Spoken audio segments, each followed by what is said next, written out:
밤새 편안히 주무셨습니까? JTBC 아침 뉴스입니다. 오늘은 가끔 구름이 많은 가운데 대체로 포근하겠습니다. 아침 최저 기온은 임실과 순창이 영하 4도, 남원 영하 3도, 전주 영상 3도 등 영하 4도에서 영상 5도의 분포입니다. 낮 최고 기온은 전주 12도 등 10도에서 13도로 어제보다 4도가량이 높겠습니다. 미세먼지의 농도는 나쁨 수준이 예상됩니다. 대기는 점차 건조해질 것으로 보여서 산불 등 각종 화재 예방에 주의가 필요합니다. 당분간 고기압의 영향으로 구름이 많겠고 이번 주는 큰 추위 없이 포근한 날씨가 이어지겠습니다. 분명히 새로 그린 차선인데 지워지거나 잘 안 보이는 차선이 적지 않습니다. 경찰이 이런 곳을 조사했더니 다 그럴 만한 이유가 있었습니다. 하원호 기자가 취재했습니다. 새로 그린 차선이 가루처럼 부서져 있습니다. 접착제를 제대로 바르지 않고 도색했기 때문입니다. 차선의 두께는 물론 빛을 반사하는 휘도 역시 기준치에 미치지 못했습니다. 불법 하도급에 따른 저가 공사 때문입니다. 예를 들어 1억 원짜리 차선 도색 공사를 낙찰받은 원청업체가 6천만 원의 공사를 하청업체에 넘기고 나머지 4천만 원을 스스로 명목으로 챙기는 구조입니다. 심지어 8,700만 원짜리 공사를 반값도 안 되는 4,100만 원에 넘긴 경우도 있었습니다. 원청업체가 수수료만 챙기고 낮은 값으로 하청업체에 공사를 넘기다 보니까 자재나 이런 부분들이 부실하게 쓰여질 수밖에 없고. 경찰이 지난 4년간 남원시가 발주한 차선 도색 공사를 살펴봤더니 무려 21개 공사에서 불법 하도급이 이루어진 것으로 드러났습니다. 불법 하도급이 이루어지고 있다는 사실을 알면서도 남원시는 마치 공사가 제대로 마무리된 것처럼 준공 서류를 허위로 작성했다고 경찰은 밝혔습니다. 제가 서로 얼마에 주고 뭘 어떻게 했는지 아니면 갖다 쓰는지 제가 어떻게 압니까? 실행이 공무원이. 실제 시공 능력이 있는지 따져보지 않고 도장 면허만 있으면 누구나 입찰에 참여할 수 있도록 한 지방계약법도 고쳐야 합니다. 경찰은 불법 하도급을 준 공사업자 13명과 담당 공무원을 입건하고 다른 시군에도 비슷한 사례가 있는지 수사를 확대할 계획입니다. JTBC 뉴스 하원호입니다. 고용노동부가 근로시간 단축으로 예상되는 버스기사의 인력난을 해결하기 위해서 버스기사 양성 사업을 실시했습니다.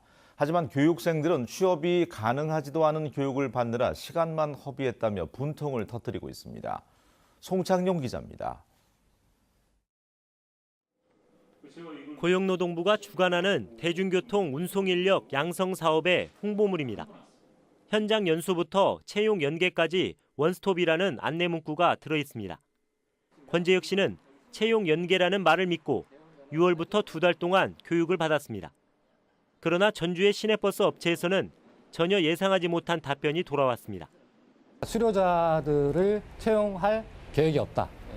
그리고 인력 경력이 안 된다라는 이유였죠.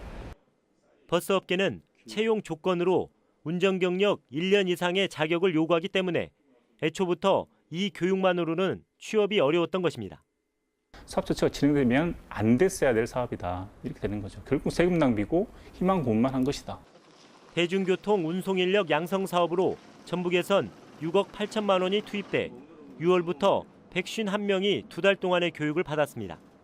하지만 전북의 시내버스 업체에 채용된 교육생은 9명밖에 없습니다. 아직 사업이 안 끝났단 말이죠. 그러니까 1차 수료된 사람들은 계속 우리가 그 채용 행사도 해가지고. 노동부와 이 사업을 제안한 전주시는 교육 수료생들이 관련 업종에 취업할 수 있도록 계속 노력하겠다는 입장이지만 처음부터 사업을 정교하게 설계하지 못했다는 비판을 받고 있습니다. JTBC 뉴스 송창용입니다. 군산 비안도 주민들에게 반가운 소식입니다. 전국의 섬 가운데 유일하게 뱃길이 끊겨있던 비안도에 뱃길이 다시 열리게 됐습니다. 17년 만입니다. 정원익 기자입니다. 부안 가력도항입니다. 군산 비안도 주민들은 육지를 오갈 때마다 가장 가까운 이 항구를 이용하고 있습니다. 하지만 유일한 교통수단은 소형 어선뿐입니다. 지난 2001년 새만금 개발로 여객선 운항이 끊겼기 때문입니다.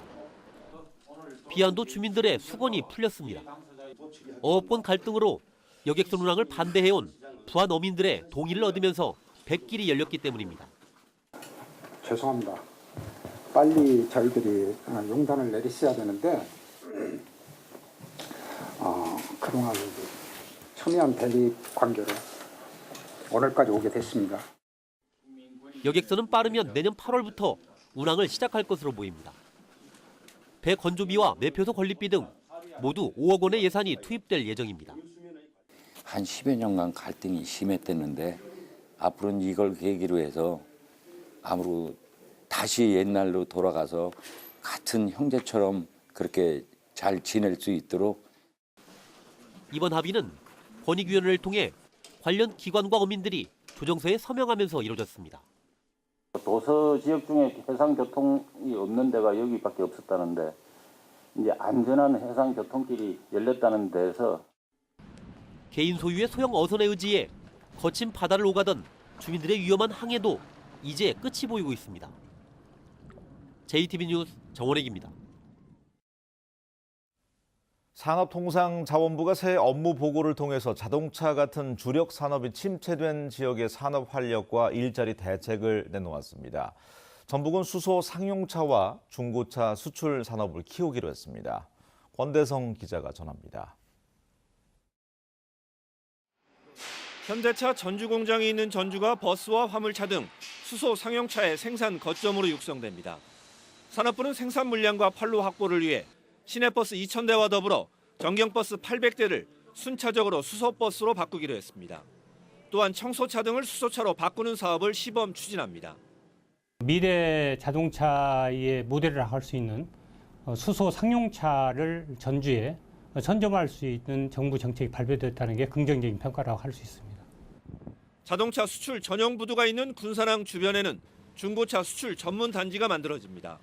중고차 전시와 거래, 수리와 개조, 인증과 수출까지 한 곳에서 가능합니다. 중고차 수출은 70%가 인천항에서 이뤄지고 한 해 수출 물량은 30만 대가량. 군산시는 7만 대를 수출해 GM 공장 폐쇄로 가동률이 절반으로 떨어진 군산항 활성화를 돕고 일자리도 창출할 것으로 기대하고 있습니다. 신규 물동량이 상출함에 따라서 지역 경제에 연간 한 600억 원 정도의 경제 효과와 일자리 한 1,200개 정도가 생겨날 것으로 저희들은 판단하고 있죠. 산업부는 군산의 조선 기자재 업체들이 새만금 재생에너지 단지 사업에 참여해 일감을 얻을 수 있도록 인력과 기술 교육을 돕기로 했습니다. 또한 휴폐업 공장의 재가동 방식 등을 통해 광주형 일자리 같은 지역 일자리 사업 모델을 마련하고 지원하기로 했습니다. 하지만 그동안 줄기차게 요구해온 GM 공장 재활용과 군산 조선소 재가동 방안은 나오지 않아 아쉬움을 남겼습니다. JTB 뉴스 권대성입니다. 내년부터 정부의 우리밀 수매 비축 제도가 36년 만에 부활됩니다. 수매가 이루어지면 밀 재고가 줄어서 농가 소득이 늘겠지만 과잉 생산을 막고 소비를 활성화시키는 게 과제로 남았습니다. 김철 기자입니다. 조정현 씨는 올해 전주시 용정동에서 50톤의 밀을 생산했습니다. 이 가운데 20톤의 밀이 재고로 남아 판매처를 고민하고 있습니다. 하지만 정부가 내년부터 밀 수매를 부활시키기로 해 한시름을 덜었습니다. 재고가 쌓이다 보면 언제 팔릴지도 모르고 그런데 이게 정부에서 이걸 좀이라도 수매를 해준다고 하면 농민들한테는 더욱더 고맙고 반가운 일이죠. 그러나 무려 36년 만에 밀 수매가 부활되면서 걱정도 큽니다. 농가들이 소득을 늘리기 위해 앞다퉈 밀 재배에 나설 경우 과잉 생산이 불을 보듯 뻔합니다. 이에 따라 농가의 재배 면적을 조합별로 조율하는 작업이 필요합니다. 궁극적으로는 소비 활성화가 시급합니다. 정부가 수매에 나선다 해도 우리밀 소비가 늘지 않으면 과잉 생산에 따른 가격 폭락이 우려되기 때문입니다. 수입밀을 사용하는 가공업체 사장님들과 음식점 사장님들이 변해야 우리밀을 많이 소비할 수 있는 거죠. 지금 이 상태로 가면 크게 도움이 되는 건 아니죠. 지난해 전라북도의 우리밀 생산량은 5,400톤가량입니다. 우리밀 수매 부활을 앞두고 과잉 생산을 막는 한편 소비를 활성화하는 대책을 고민해야 합니다. JTB 뉴스 김철우입니다. 완주군이 주민 참여 예산 최우수 자치단체로 선정됐습니다. 남원에는 내년부터 한 해 30만 명에 이르는 중국 수학여행단이 방문할 예정입니다. 주혜인 기자가 자세히 전합니다. 행정안전부에서 주관한 2018년도 주민참여예산 우수자치단체 선정평가에서 완주군이 군단위 최우수 지자체로 선정됐습니다.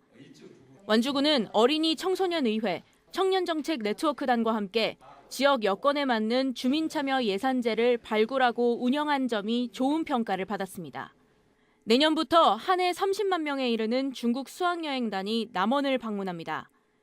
중국 최대 청소년 연맹인 홍견장과 양해각서를 체결한 남원시는 중국 수학여행단 유치, 청소년 교류 사업, 관광 인프라 구축 등을 약속했습니다.